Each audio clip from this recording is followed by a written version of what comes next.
कहानी आखिरी सीढ़ी। ईशान वर्मा मुंबई के धारावी के पास रहने वाला एक अनाथ लड़का जो इलेक्ट्रॉनिक रिपेयरिंग की दुकान में काम करता था। एक दिन मुंबई में बारिश बहुत ज्यादा बेकाबू थी। धारावी की एक संकरी गली में, जहां घर और झोपड़ियां एक दूसरे की पीठ पर खड़ी हैं, वहीं एक छोटा सा कमरा था ईशान वर्मा का।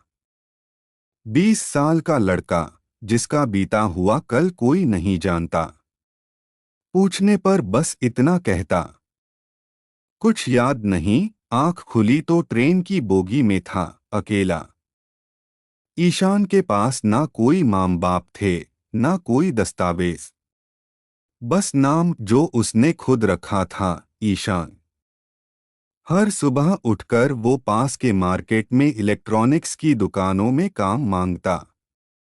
किसी दिन मोबाइल रिपेयरिंग तो किसी दिन पंखा खोलना, बस कुछ भी जिससे रात का खाना मिल जाए। पर उसके हाथों में हुनर था, तारों की उलझन सुलझाने का। पुराने रेडियो, टीवी, खराब बल्बों में नई रोशनी भरने का। फिर भी कोई स्थायी काम नहीं देता। जिस झुग्गी में ईशान रहता था, वो एक बुजुर्ग महिला माया आंटी की थी। सुन बेटा, 800 रुपए महीने देने हैं। चाहे जैसे कर, वरना किसी और को दे दूंगी ये कोठरी। माया आंटी ने कभी प्यार से नहीं देखा, लेकिन छत दी थी, जो मुंबई जैसे शहर में कम नहीं। कमरे में एक पुरानी चारपाई थी, एक पंखा जो सिर्फ आवाज करता था, और दीवार पर टंगी तस्वीर जिसमें कोई भगवान नहीं, बल्कि स्टीव जॉब्स था। ईशान कहता, अगर वो गैराज से शुरुआत कर सकता है, तो मैं क्यों नहीं। एक दिन ईशान को एक दुकान में कुछ दिन का काम मिल गया। काम था पुराने लैपटॉप से काम की चीजें निकालना और कबाड़ी को देना। दुकान मालिक का नाम था जाफर भाई, बात बात पर गुस्सा करने वाला, लेकिन दिमागदार आदमी। तीसरे दिन ईशान को एक टूटा हुआ लैपटॉप मिला, जो ऊपर से तो कचरा था, लेकिन चालू किया तो उसके अंदर एक एन्क्रिप्टेड फोल्डर था। blueprint_astrox_design.vdx। किसी कंपनी की रहस्यमयी फाइल। एक आइडिया, कुछ बड़ा। ईशान ने सोचा, फोल्डर खोलने की कोशिश करूंगा। लेकिन तभी जाफर भाई ने कहा, इस लैपटॉप को फेंक, बेकार है। ईशान ने उसे छुपा लिया।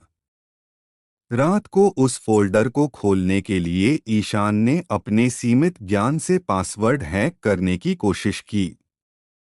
5 घंटे और आखिरकार पासवर्ड खुल गया। जो फाइल खुली वो किसी सैटेलाइट सिग्नल ट्रैकिंग डिवाइस का डिजाइन था।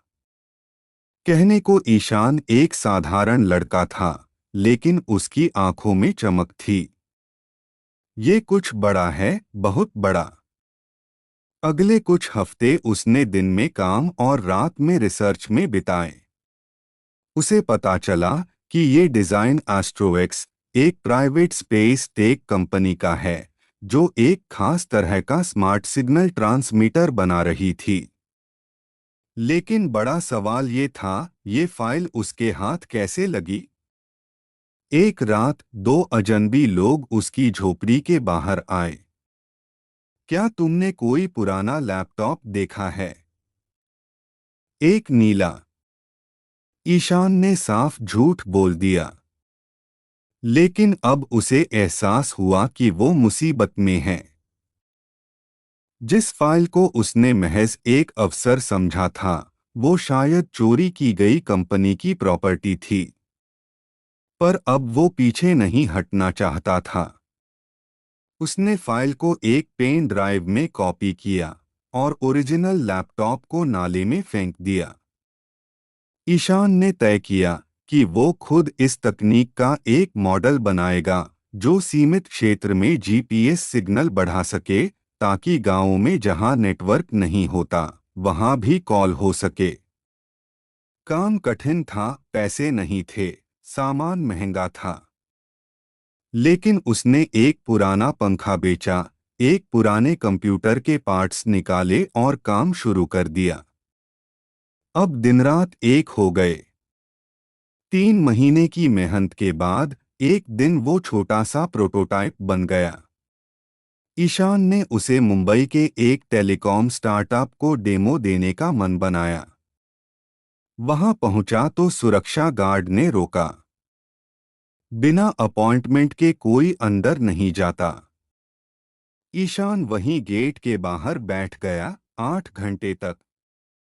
शाम को जब कंपनी का चीफ टेक्निकल ऑफिसर बाहर निकला तो ईशान उसके पैरों में गिर पड़ा।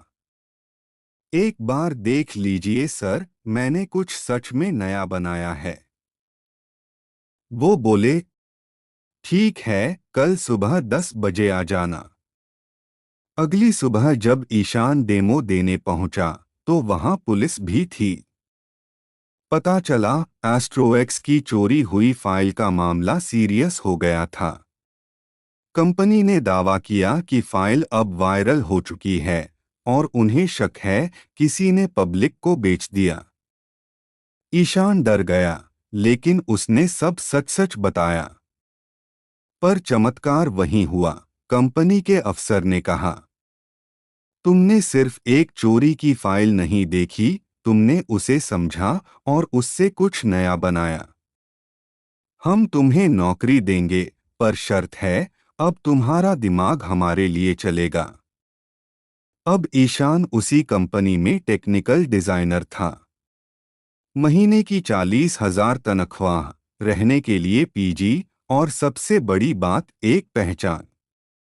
उसने माया आंटी को पुराना किराया चुकाया और कहा, अब मैं यहाँ नहीं रहूंगा, लेकिन जो आपने मुझे दिया वो कभी नहीं भूलूंगा। कुछ महीनों बाद एक इंटरव्यू में उससे पूछा गया, तुम्हारा सबसे बड़ा सपना? वो बोला, एक ऐसा नेटवर्क बनाना जो झुग्गियों से लेकर हिमालय तक चले, ताकि कोई ईशान कभी अकेला न महसूस करे। उस रात वो अपनी डायरी में कुछ लिख रहा था। आज पहली बार मुझे मेरा अतीत याद आया। शायद मैं किसी अस्पताल में छोड़ दिया गया था, पर अब फर्क नहीं पड़ता। मैं कौन था, इससे ज्यादा जरूरी है कि मैं क्या बन रहा हूं। तभी किसी ने दरवाजा खटका। कुरियर वाला आया। एक लिफाफा जिसमें एस्ट्रोएक्स कंपनी से अपॉइंटमेंट लेटर और एक टॉप सीक्रेट प्रोजेक्ट की फाइल थी। नीचे लिखा था, प्रोजेक्ट हेड ईशान वर्मा। सीख, यह कहानी बताती है कि हालात चाहे जैसे भी हों, अतीत गुम हो, रिश्ते ना हो, पहचान भी ना हो, लेकिन अगर हौसला हो, लगन हो और खुद पर विश्वास हो तो कोई भी इंसान खुद को गढ़ सकता है, जैसे ईशान ने किया।